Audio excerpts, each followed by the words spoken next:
دبوس دبوسين مع ورقة الملاحظات. كل ورقة وورقة نحط فيها دبوسين من دول ونكتب فيها الملاحظات بتاعتنا. حلو. والدبابيس برضو ممكن تنفع كعلامات. لا كويس والله، خلت الكشكول تحفة.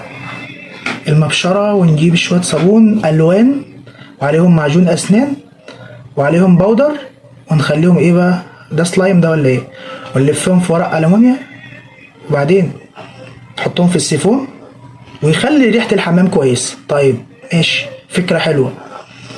ده ايه ده؟ ده ايه بقى؟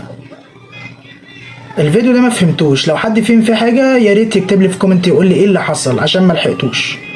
دي طريقة إبداعية.